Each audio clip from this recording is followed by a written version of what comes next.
breaks through the clouds. Hey guys, it's Adam again, and welcome back to the iYearofFaith vlog series. Congratulations, we've made it through the first week. So it's only like 55 more weeks to go, because it's a little more than like an actual year. So I mean, you can do it. I mean, you already finished 1 week. You only got to do it like 50 something more times. So nice work. Excuse my surroundings for today's entry. Today's one of those days that I both simultaneously love and dread a little bit. See, on Wednesdays, today, right around 4 o'clock is when our little ones come in, our K through 5 kids come in for their religious ed. And while I love having them here, and they're so energetic and bouncy, and they're having a blast, and they have fun with each other, and it's great to see them so alive, it kind of, I'll be honest, it bugs me a little bit, because my office is right next to our main hall where all of our activities and classes go, and I have to leave that door open for myself and my office mate, who's our director of religious ed, because in case something happens, or a teacher needs us, or a student needs us, we have to leave that door open. And right at the beginning, they do this great part where they all come together and they have like these few songs that they sing, and they're kind of repetitious, but it gets them in that idea and mentality of prayer and singing and praise and worship, and and it's really cool and a little cute to see them do that. But after I've heard that song a few weeks in a row, it kind of digs at me a little bit. So usually I'm just in my office and I kind of sit back there and I hibernate. And lately, I've been trying to be a little bit more open when they come in. So I mean, I leave that door open, and usually I'm just kind of tucked back in there, and I got my headphones in. I'm just focused on my laptop, and I got teenagers to work for. Leave me alone. And lately, I've been trying to develop some new relationships with their families in our parish. Our parish is really growing and coming together as a community. And you know, there used to be all these different little communities that existed here, probably similarly to the way things are in your parish, but just like every church community, they need to kind of come together.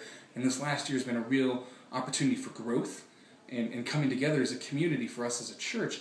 And so there's a lot of younger kids, a lot of little ones who are siblings of our teens and our former teens, and their parents are involved in our programs and stuff. And so they'll come in for religious ed, and lately I've been trying to be a little bit more friendly and present to them. So, you know, like, I'm just kind of a nerdy guy anyway, so I got like weird toys and stuff on my desk, and that's mostly for my entertainment. But, you know, lately, you know, elementary school kids are coming in, and there's like, oh, you have an Etch-a-Sketch. I'm like, yeah, you can play with that.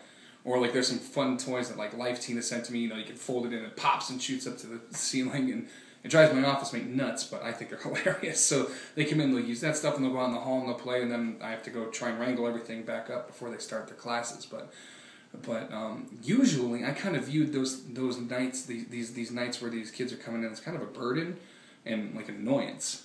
And one of the great things that kind of prepped me for this year of faith is our youth program.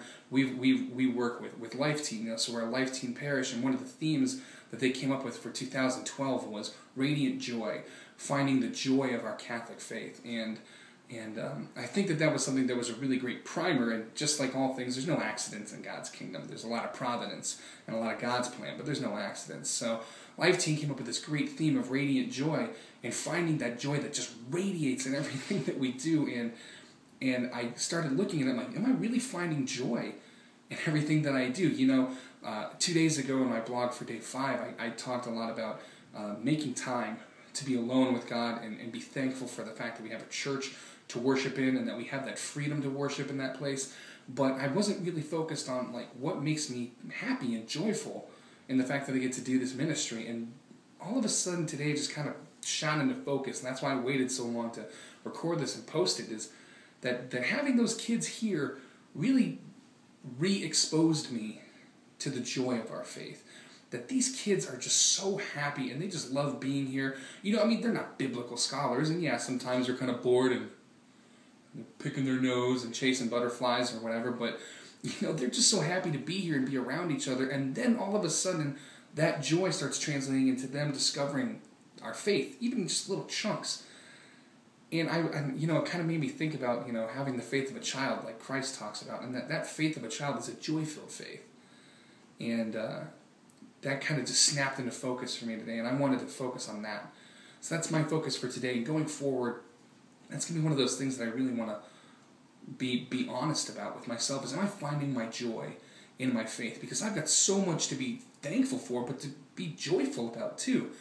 You know, I mean, I get to work with teens and middle schoolers and their families and growing deeper in faith and experiencing who Christ is in our church and in our faith. You know, this is something that I was fortunate enough to be called into as part of my ministry, and even working its way into my vocation. You know, that I get to live this life, and I get to serve these people, and I get to work with these people, and I'm going to be honest, my job is fun. I get to have a lot of fun, and I get to experience a lot of really cool things doing youth ministry, and, you know, there's a lot of worse things I could be doing. You know, every day when I drive to here from my house and back, I have to drive through this construction zone, and every day I see these guys out there, these guys and these ladies out there, and it's 6 o'clock in the morning, and they're just busting their butts. You know, they're standing, I mean, some of them are standing there with the stop slow sign, but some of these guys are like, you know, they're lugging, you know, loads of dirt and rocks, and they're sweating out there in the heat, and it's cold in the morning, and it's hot by the midday, and, I mean, that would be rough. You know, or I mean, I could just be staring at computer screens or making cold calls or whatever it is, you know, just doing monotonous things that wouldn't bring me joy. They'd probably fill my bank account a little bit faster, but they wouldn't bring me joy. And I really am thankful today that I get to do something that really brings me joy, and I really want to focus in on that joy that I have with this work, that has been blessed, that's a blessing that I get to receive as part of my faith. So, you know, I'm joyful about getting to do youth ministry. I'm joyful that I have a great core team to support me, and a great pastor and a great community to support me. Most of all, I'm thankful for a wife. I'm so joy-filled. My wife brings so much joy to me in my own life and in our ministry. You know, a lot of times youth ministers brag about their wives, and there's good reason, because to be a youth minister's wife, it takes a lot. Or, I mean, you know, to be a youth minister's husband. I mean, some of you ladies got some good husbands out there supporting you.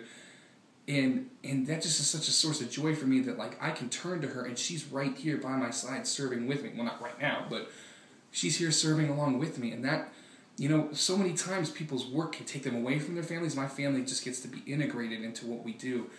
And it becomes so much more than work. And that's why I think I find so much more than just thankfulness or meaning in my work. I find joy in it.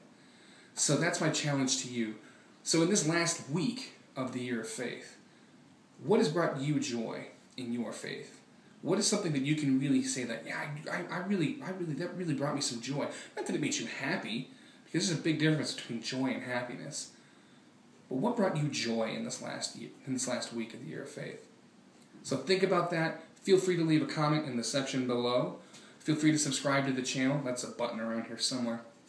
But check out the website and share it with friends. Again, it's youtube.com/iYearofFaith. Make sure that you check us out and follow us on Twitter. It's twitter.com, and then obviously at iYearofFaith.